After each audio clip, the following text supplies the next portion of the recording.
La dernière fois que j'ai lu de la science-fiction, enfin Balzac, ça peut être aussi de la science-fiction, on peut penser à Serafita,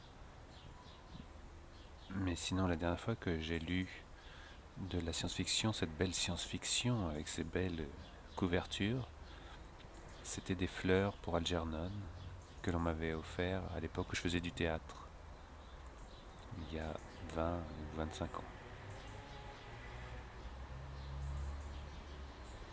Dans ce texte, je parle des mouches. En fait, je me suis trompé, ce sont les fourmis de Bernard Werber que je voulais évoquer, que j'ai jamais lu par ailleurs. Mais donc il y a une erreur dans la bête. Donc la fiction n'est jamais de la fiction.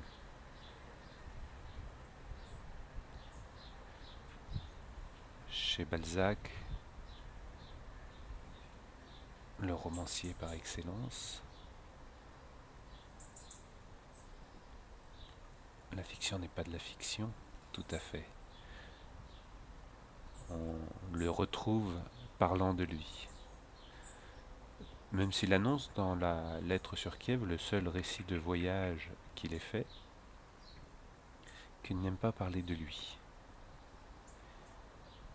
C'est vulgaire, dit-il.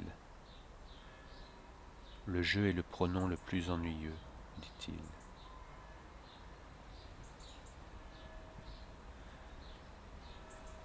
Pourtant, si on prend ses romans, Le Lys dans la vallée,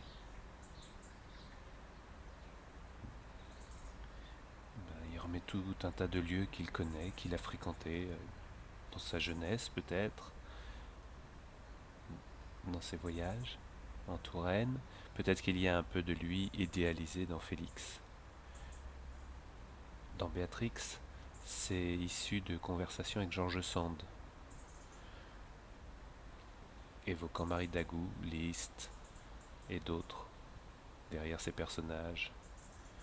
Cette Béatrix blonde et derrière le pianiste.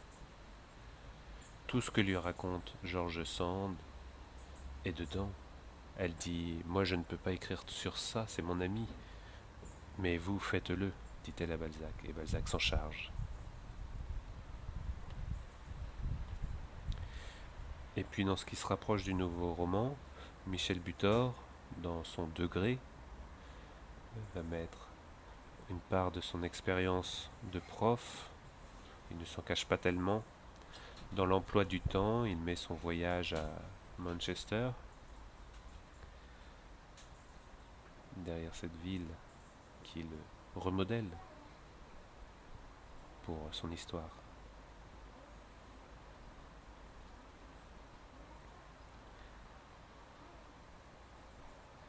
Rabelais aussi, dans son Gargantua, existe et utilise largement ce territoire qu'il connaît,